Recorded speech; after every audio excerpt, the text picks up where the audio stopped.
Goalkeeper, Lev Yashin. Honorable mention, Iker Casillas.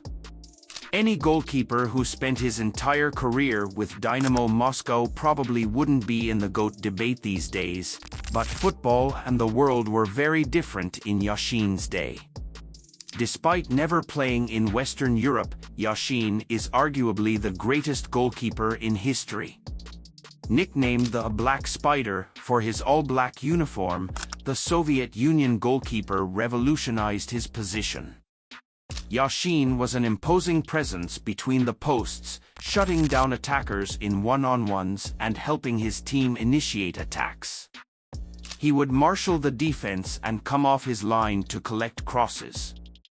These things might seem normal today, but they were rare when he first started doing them in the 1950s. Yashin's reflexes were incredible, helping him keep more than 270 clean sheets between 1950 and 1970. He was a specialist in penalty saves, with more than 150 saves in his career. Iker Casillas comes close to him as the Spanish legend and the greatest goalkeeper of modern times, but Yashin is the only one to have won the Ballon d'Or. That says it all. Right back, Dani Alves. Honorable mention, Cafu. Many of the contenders at right back come from Brazil: Djalma Santos, Carlos Alberto and Cafu, who deserves an honorable mention. But the GOAT at right back is another Brazilian, Dani Alves. Alves was definitely not the first attacking full-back. Djalma Santos was already driving forward in the 1950s, and Cafu took things to the next level in the 1990s. But Alves attacked in a different way, not just relying on speed and physical strength, he also possessed world-class technique. At Barcelona, he was practically a playmaker on the wing, and his connection with Lionel Messi was spectacular. Alves' importance to Pep Guardiola's legendary Barcelona team should not be underestimated.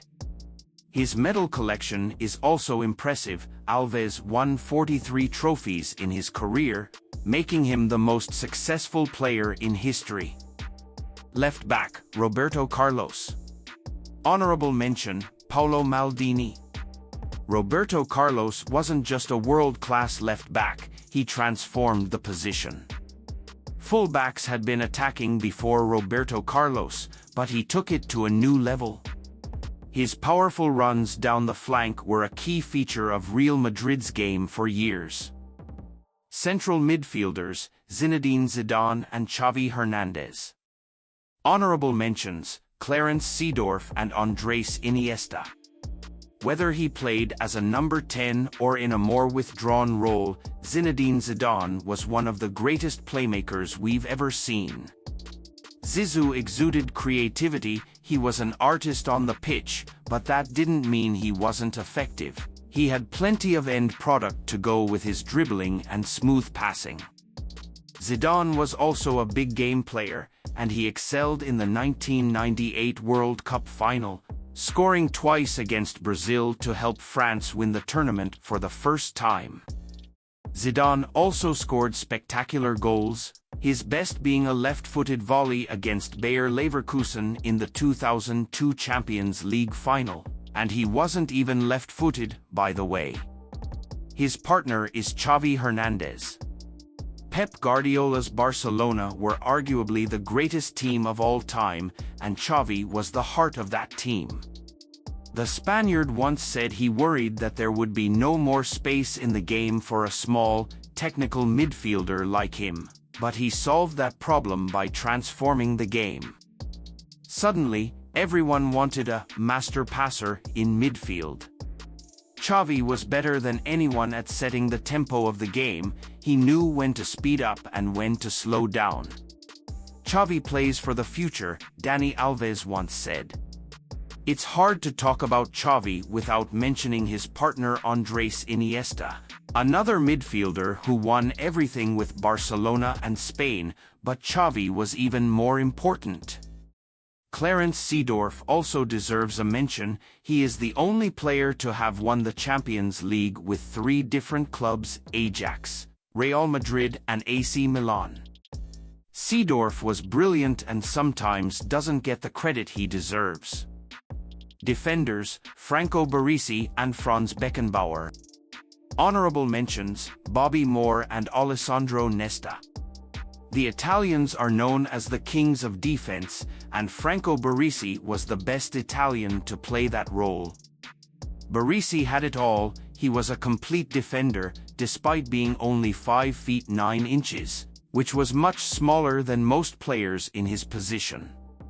Baresi was strong in the air, accurate in the tackle, and had an intelligent reading of the game. He could win physical battles against attackers, but he usually didn't need to, as he was always one step ahead. Baresi was also skilled in possession, with a great passing range, and helped to initiate attacks from the back. However, he wasn't the best defender with the ball at his feet of all time. That honor goes to Franz Beckenbauer. The German played most of his career as a sweeper, a role we rarely see today due to changes to the offside rule. Beckenbauer played behind the defensive line and swept up loose balls. His reading of the game was fantastic, and strikers rarely managed to get past him. Another role Beckenbauer had was to carry the ball into the opposition half and start attacks. He was a genius at this, dribbling better than many wingers. Beckenbauer won 3 European Cups with Bayern Munich, as well as a World Cup and a European Championship with West Germany. England legend Bobby Moore deserves a mention, as he was a classy defender who was ahead of his time. Alessandro Nesta was also excellent, but Baresi and Beckenbauer are the GOATs in defense. Attacking midfielder: Diego Maradona. Honorable mention: Alfredo Di Stefano. Here's where things get interesting. Choosing the GOAT as an attacking midfielder is not easy, considering legends like Michel Platini, Zico, and Alfredo Di Stefano. Di Stefano is especially unlucky to be left out. Just because he played a long time ago doesn't mean he wasn't world-class. The Real Madrid icon was a true great, but the GOAT in that position is Diego Maradona. He wasn't always great off the pitch, but on the pitch he was a genius. Maradona almost single-handedly led Argentina to the World Cup title and did the same for Napoli, winning the club's first 2 Serie A titles. Maradona was one of the most technically skilled players of all time and also one of the greatest dribblers. The ball seemed to stick to his feet. It's a shame he never got a real chance to play in the European Cup, but when it comes to attacking midfielders, Maradona was the greatest. Right wing: Lionel Messi. Honorable mention: Garrincha. Lionel Messi is much more than a right winger. He hasn't always played that position, but it's the role that suits him best. The Barcelona forward has been playing at world-class level for over a decade.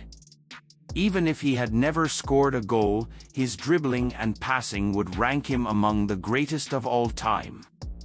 The truth is, he has scored plenty of goals too, over 700 for club and country. An underrated aspect of Messi's brilliance is his decision-making. He rarely makes a bad choice, which is part of the reason he is so great. If Messi weren't an alien, Garrincha would probably claim that position. As Uruguayan writer Eduardo Galeano wrote, in the history of football, no one has made more people happy. But as great as Garrincha was, Messi is in a league of his own. His 6 Ballon d'Ors make that clear. Left wing: Cristiano Ronaldo. Honorable mention: Johan Cruyff. In his early years, Cristiano Ronaldo was an exciting winger who loved to dribble and perform tricks and skills. Ronaldo was fun to watch back then, but he was better known for his dribbling than his goals. Not anymore. Since his last 2 seasons at Manchester United, Ronaldo has become a goal machine, with almost 800 goals to his name and recently becoming the highest goalscorer in football history. He also possesses an elite mentality. Ronaldo excels in the biggest games, leading his teams to the title on several occasions. CR7 is world-class technically, physically, and mentally. We couldn't cover every position, so Johan Cruyff gets an honorable mention. The versatile striker from the 1970s is arguably the most important player of all time, but Ronaldo is the GOAT on the left wing. Forward, Pelé. Honorable mention, Ronaldo phenomenon. Pelé and Ronaldo phenomenon are two of the greatest forwards of all time. Both are great players, but Pelé is the greatest. He scored over 700 goals in official matches and helped Brazil win the World Cup 3 times. Pelé was more than just a goalscorer, he was also a great playmaker. He had technical ability, speed, balance, and was very good in the air, despite not being very tall. Ronaldo could have surpassed Pelé if injuries had not destroyed his career.